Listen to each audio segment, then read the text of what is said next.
At our anniversary dinner, his phone buzzed. Just once, soft, brief, almost polite, but the sound cracked through the candlelight like thunder. He reached for it too quickly. The screen lit up, and I caught the name before he could turn it over. Doctor. Except my husband hadn't seen a doctor in over a year. He noticed my eyes on the screen and smiled, that nervous kind of smile people practice when they're halfway through a lie. Work stuff, he said lightly. You know how it is. I nodded, even though I didn't. Because at that moment, I wasn't angry, I was awake. That dinner was supposed to be a celebration. 10 years of marriage, the kind that looked stable from the outside, matching rings. A shared mortgage, polite laughter at parties. But under the surface, we'd become roommates who knew each other's habits better than our hopes. I'd learned long ago that silence was the most fragile kind of peace. When the bill came, I let him pay, like always. When we got home, I kissed his cheek, wished him good night, and waited until his breathing evened out beside me. Then I checked the phone. It wasn't hard. I already knew his passcode, our wedding date. How poetic. The messages were clinical only at first. Then they weren't. Doctor wasn't a doctor. She was a woman he worked with, someone who apparently understood him. The irony burned. He'd always told me I was too emotional, too intuitive. Now he was in love with someone who healed him. I didn't confront him. Not yet. I wanted time. Revenge isn't about noise, it's about precision. Over the next few weeks, I became the perfect wife, attentive, affectionate, quiet. I started managing more of our finances, asked for his signature on a few routine transfers. He didn't read the fine print, never did. I also called the real doctor, our accountant. By the time he realized what I'd done, the joint account was closed and the house deed bore only my name. Then I booked a table at the same restaurant. Dinner tonight? I asked him sweetly. For old time's sake. Halfway through the meal, his phone buzzed again. Same tone, same name. Doctor. He froze. I smiled. You should answer, I said. She's been patient long enough. He stared at me, pale. You. Yes, I said softly. I know. He reached for his phone, but I slid mine across the table. I texted her already. Told her you'd be free tonight. Permanently. The confusion on his face shifted to understanding, then fear. He didn't say a word as I stood up and left. Outside, the city lights blurred through the rain. I didn't cry. I didn't look back. At our anniversary dinner, his phone buzzed. Her name was Doctor. But by the time dessert came, I'd already performed the diagnosis. The marriage was terminal. The treatment was leaving him with nothing to heal. At our anniversary dinner, his phone buzzed once, a quiet vibration against the tablecloth. Small enough that most people would have missed it. But I didn't.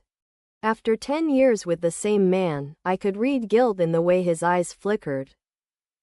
The way his hand hesitated before flipping the screen face down. I didn't say a word.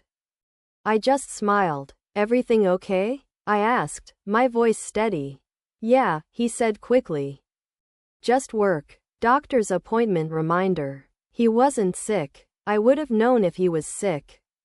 The rest of the dinner went through the motions. The same restaurant we'd been coming to for years, the same seat by the window. The same toast to 10 years of love and patience.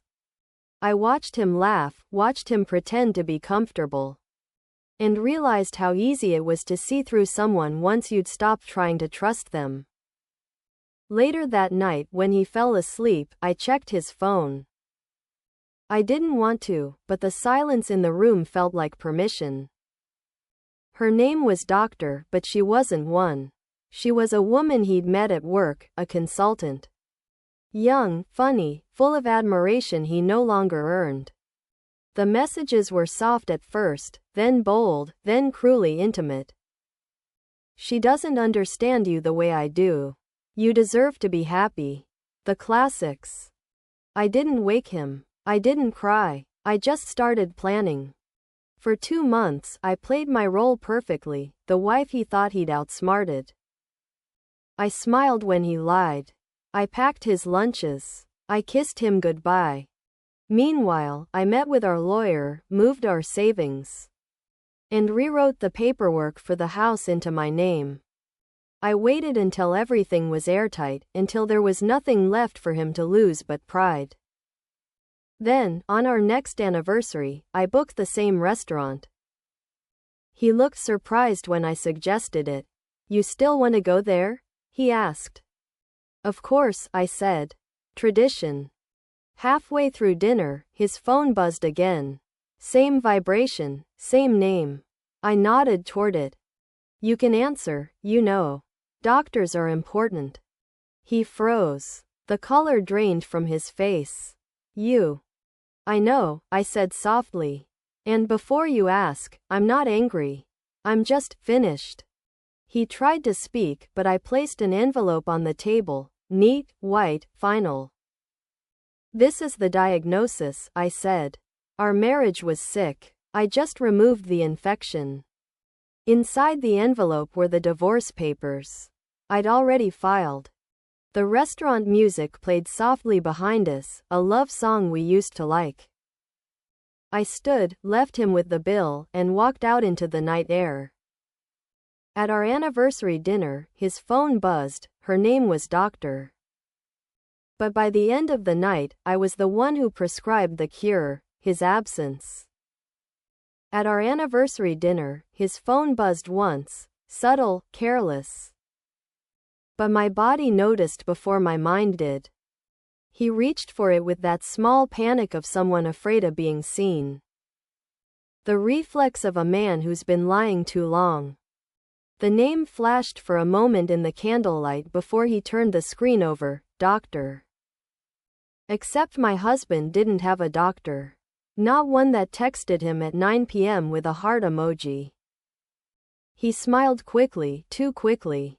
Just work stuff, he said. You know how demanding the clinic can be. I nodded, pretending I didn't notice that his job had nothing to do with medicine. The waiter poured our wine. He raised his glass. Said something about love lasting longer than certainty. I smiled back, tasting bitterness instead of Cabernet. After dinner, I didn't ask questions. I didn't accuse. I just waited, because people like him eventually tell on themselves. That night, after he fell asleep, I checked the phone he left charging on his nightstand. His passcode was still my birthday, which made it feel like he wanted to be caught. The messages were all there. Months of late-night conversations. Small confessions disguised as therapy. Doctor wasn't a doctor. She was his coworker, a married woman who called him her escape. The next morning, I kissed his cheek before he left for work. Don't be late, I said softly. We have a follow-up appointment tonight. He laughed, not catching the weight of my words. Over the next few weeks, I documented everything, messages, transfers. The hotel receipts under his name. When you've been dismissed long enough, precision becomes power. I met with my lawyer quietly. Moved the accounts. Waited. On our next anniversary, I asked him to dinner at the same restaurant. He seemed relieved, maybe thinking I'd forgiven him. Halfway through the meal, his phone buzzed again. Same sound, same name, Doctor. Go ahead, I said calmly, slicing through my steak. You should answer. Patients hate to be ignored. His fork froze mid-air. You don't understand, he started. No, I said, you don't. I pulled out a small envelope and placed it beside his plate. Inside, you'll find the prescriptions you need. a lawyer's card, the house deed under my name, and a copy of your messages, just in case your doctor forgets what she diagnosed you with. He went pale. You went through my phone? You went through our vows, I replied. The waiter brought dessert, 2 plates. I only stayed long enough to take one bite of mine. I wanted to end things where they started, I said. With a meal I'll actually finish. Outside, the air smelled like rain. Behind me, his phone buzzed again, that same sound I used to associate with routine. Now, it was freedom. At our anniversary dinner, his phone buzzed, her name was Doctor. But that night, I learned how clean revenge could be when it was written like a discharge note. Condition resolved. Patient released. At our anniversary dinner, his phone buzzed. Just once, small, sharp, and completely out of rhythm with the soft jazz playing in the background. He reached for it too quickly. That's how I knew. He always moved fast when he had something to hide. The screen lit up for half a second before he turned it over. Doctor. Except my husband hadn't had a checkup in over a year. He smiled at me, the kind of smile meant to calm, not connect. Work thing, he said, waving it off. Just one of the new suppliers. I nodded, pretending to believe him. The waiter refilled our glasses, the candles flickered. And the rest of the dinner passed like a rehearsal of a marriage we'd already performed too many times. I laughed when I was supposed to, held his hand when he offered it, and waited for the right silence to start building in my chest. That night, after he fell asleep, I checked his phone. It wasn't difficult. The passcode was still our wedding date, a cruel kind of poetry. Doctor wasn't a supplier. She was a woman. Married, too, apparently. I scrolled through their messages, the good mornings, the confessions, the excuses. The kind of words that used to belong to me. And then I saw the line that stopped my heart. I wish she'd just let go already. I did. The next day, I started planning. Not the kind of plan that screams or burns bridges, the kind that dissolves them quietly until the other person looks up and realizes they're standing alone. I transferred funds, rewrote deeds, consulted a lawyer who specialized in elegant exits. 3 weeks later, I invited him to dinner again. Same restaurant, same table. Same empty rituals. He thought it was reconciliation. Feels good, doesn't it? He said, pouring me wine. Starting fresh. The phone buzzed again. Doctor. I smiled. You should answer. She must be wondering if the treatment's working. He froze, the smile draining from his face. You. Yes, I said, calmly. I know. He tried to reach for my hand, but I pulled away. Don't worry, I said softly. You'll have plenty of time to talk to her. I already moved out. You'll find the papers on the counter when you get home. The silence between us was heavier than any argument. I finished my drink, left cash for the waiter, and stood. Happy anniversary, I said.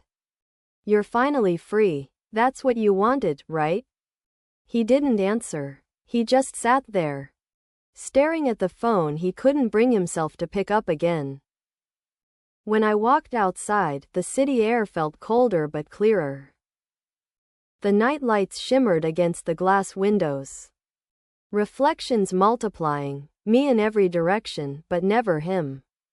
At our anniversary dinner, his phone buzzed, her name was Doctor. And by the time the check came, I had already cured myself of him. At our anniversary dinner, his phone buzzed once, a soft vibration that barely disturbed the tablecloth, but it was enough.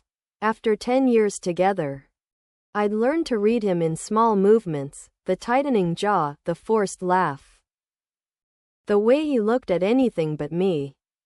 The screen flashed for half a second before he turned it over. Doctor. He smiled. Too quickly. Just work, he said, reaching for his wine.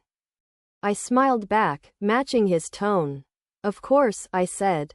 Doctors make house calls at 9 p.m. Now, I suppose. He laughed, a little too loud, a little too long. The conversation stumbled for the rest of the meal, pretending to be what it used to be. He talked about the new office project, the neighbors, the vacation we'd someday take. I nodded at all the right moments, let him believe the lie had worked. Because I'd already decided what would come next. That night, after he fell asleep, I checked the phone. The password was still my birthday, some small mercy from his arrogance. The texts were there, months of secrets, moments disguised as routine. Doctor wasn't a doctor. She was a coworker. The messages were full of clichés, you deserve better. She doesn't see you. You make me feel alive. The kind of hollow poetry people write when they're trying to justify a choice they've already made. I didn't cry. I just started collecting information, patient, surgical. I checked the dates, the receipts, the travel logs. Until the picture was clear enough to stop hurting. Then I made my move. 3 weeks later, I invited him back to the same restaurant. Let's make up for that awkward night, I told him. He seemed relieved, almost grateful. I'd love that, he said. We sat at the same table. The same candles. The same carefully staged illusion. Halfway through dinner, his phone buzzed again. Doctor. This time, I didn't look away. You should answer, I said quietly. Wouldn't want to keep your physician waiting. He froze. His throat moved, but no words came. You went through my. I went through everything, I interrupted softly. The messages, the account records, the hotel bills. You've been busy. But don't worry, I took care of the details. He blinked, confused. I slid an envelope across the table. These are your copies. Divorce papers, notarized. The house is under my name now. I left you the car, you'll need it for your appointments. He opened his mouth, but I stood before he could speak. I wanted to tell you here, I said. Because this is where you taught me the most important lesson, when something's dying. Stop pretending it's alive. I left him sitting there, his reflection shaking in the candlelight. Phone buzzing again on the table. Doctor was calling. Outside, the air was cold but clean. For the first time in years, I could breathe. At our anniversary dinner, his phone buzzed, her name was Doctor. And by the time dessert arrived, I had already written the prescription, 1 dose of truth. Taken alone.